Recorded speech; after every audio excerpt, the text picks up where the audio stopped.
Aamir search institute and quantum academy के हर section में एक्सेप्शनल रिजल्ट्स उन्हीं के बच्चों की जबानी सुनिए। I am Insha Hussain Ahmed. I am Bektubah Abrar. I'm Ansari Mohammad Faiz. I'm Aslan Khan. I'm Rudra Patil. I'm Mohammad Ayan. I scored 604 in NEET, 99.39 percentile in MHT CT, and 91.33 percentage in HSC. My MHT CT score is 99.68 percentile, and I stood first in MULA. My NEET score is 563.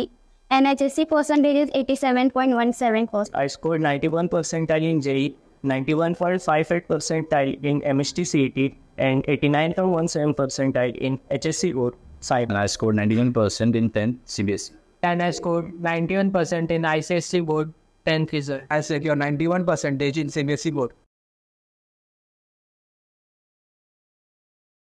देखिए विधानसभा अधिवेशन के दौरान Shiv Sena UPT के अनिल परब ने कैसे बजाई नीतीश राणे की band.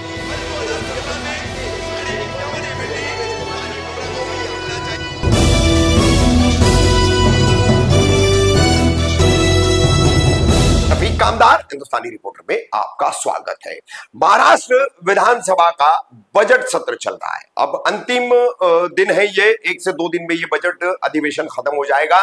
मगर विधानसभा के विधान परिषद के सदन में शिवसेना उद्धव बालासाहेब ठाकरे गुट के अनिल परब ने चर्चा के दौरान किस तरह से हिंदुत्ववादी पोस्टर बॉय बने हुए बीजेपी के मंत्री नीतीश राणे की बैंड बजाई और किस तरह से जमकर उनको लताड़ लगाई, देखिए। या सभागृहात 2 दिवस तेच चालू आहे। कोणी उठते, आपल्या आराध्य दैवतांची विडंबना करते, कोणी उठते राजकीय पक्षाच्या नेत्यांची विटंबना करते, कोणी उठते सगळ्या ज्यांचं मानाचं स्थान आहे अशा लोकांची विटंबना करते। हा अधिकार दिला कोणी त्यांना? या अधिकाराच्या बाबतीमध्ये सोयीचं राजकारण बघू नका। न्याय हा सगळ्यांना आहे, कारण घटनेचा मूळ जो पाया आहे हा समानतेचा आहे। हा समानतेचा पाया आहे। तुम्हाला आणि मला समान अधिकार आहे। धर्माच्या सगळ्या लोकांना समान अधिकार आहे। मी काय खायचं, मी कसं वागायचं, मी कसं राहायचं हा अधिकार माझा आहे। जोपर्यंत त्याचा त्रास दुसऱ्याला होत नाही तोपर्यंत तो अधिकार माझा आहे। मी काय खायचं, हल्ली काय झालंय, मी मांसाहार खायचा नाही आणि मी जर मांसाहारी असेल तर मला सोसायटीमध्ये घर मिळणार नाही। दिला कोणी अधिकार? हा घटनेने दिला। आणि मग अशा लोकांवरती कारवाई होणार नाही तर काय होणार? अशा लोकांच्या बाबतीमध्ये मी काय खायचं,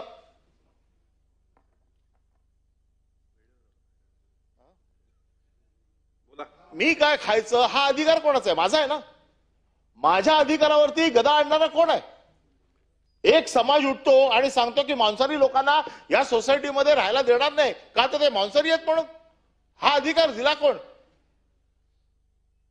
मटण कुठलं, झटक्याचं खायचं का हलालचं खायचं हे देखील आता मंत्री ठरवायला लागलेत। हा कायदा कोणी आणला? नाही, तुम्ही व्हेज आहात पण कृत्य सगळी नॉन व्हेज आहेत।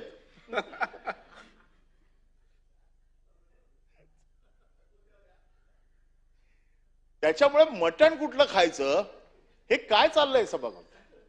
ज्या घटनेच्या आधारावरती, ज्या घटनेने मला अधिकार दिलाय, ज्या घटनेने मला राहण्याचा अधिकार दिलाय, खाण्याचा अधिकार दिलाय, मंत्री उठतायत आणि सांगतायत मल्हार असेल तरच खायचं, नाही तर खायचं नाही। म्हणजे तुम्ही काय करताय? 2 धर्मामध्ये तुम्ही तेढ करताय, 2 धर्मामध्ये तुम्ही फूट पाडताय। ज्या काय आता सध्या जे काय महाराष्ट्रात वातावरण आहे, जातीय दंगलीच्या पार्श्वभूमीवरती वातावरण तयार केलं जाते। आम्ही देखील हिंदू आहोत आणि हिंदू असल्याचा मला सार्थ अभिमान आहे। हिंदू असल्याचा मला बिलकुल दुःख नाही, अभिमान आहोत। परंतु मला बाळासाहेबांनी हे शिकवलं नाहीये की तू हिंदू आहे म्हणून रस्त्यावरती जाणाऱ्या प्रत्येक मुसलमानाची मान छाटून टाक। बाळासाहेबांनी काय सांगितलं की जे कोण असतील, मग ते हिंदू असो नाही तर मुस्लिम असोत, जर या देशाच्या विरोधात काम करणार असतील, या देशाच्या विरोधात जर ते काम करणार असतील, मग तो कोणी असो, तो आपल्या देशाचा शत्रू आहे। दुर्दैवाने त्यावेळेला जे काय बॉम्ब झाले, ज्या काय गोष्टी झाल्या, याच्यामध्ये मुस्लिम समाजाचे लोक आढळले आणि म्हणून बाळासाहेबांची ती सगळी वाक्य त्यावेळेला होती। आज काय झालंय?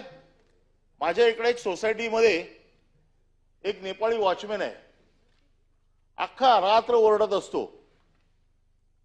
जागते रहो, आणि त्याला असं वाटतं की त्याच्यामुळे आम्ही सगळे सुरक्षित आहोत. तसा एक नेपाळी महाराष्ट्रात फिरतोय आणि त्याला असं वाटतं त्याच्यामुळे हिंदू धर्म टिकलाय. त्याचा असा समज झालाय, हल्ली काय शाल बिल घेऊन अशी म्हणजे समज झालाय. अरे त्यांच्या जीवावर नाही, हिंदू धर्म सांभाळायला आम्ही समर्थ आहोत, आमच्यात तेवढी ताकद आहे हिंदू धर्म सांभाळायची. परंतु माझ्या धर्माने किंवा मला ज्यांनी शिकवण दिली त्यांनी हे शिकवलं नाही, स्वतःच्या धर्माचं रक्षण करताना दुसऱ्याच्या धर्मावरती जाणीवपूर्वक अन्याय करणार नाही याची काळजी घ्यायला मला शिकवलेलं आहे. आणि त्याच्यामुळे जाती जाती तेढ वाढवणं, ज्या काय मागच्या काही दिवसातल्या ज्या काही घटना आहेत, ह्या घटना तुम्ही सगळ्या बघा, जाती जातीमध्ये तेढ वाढवण्याचं काम केलं जातंय.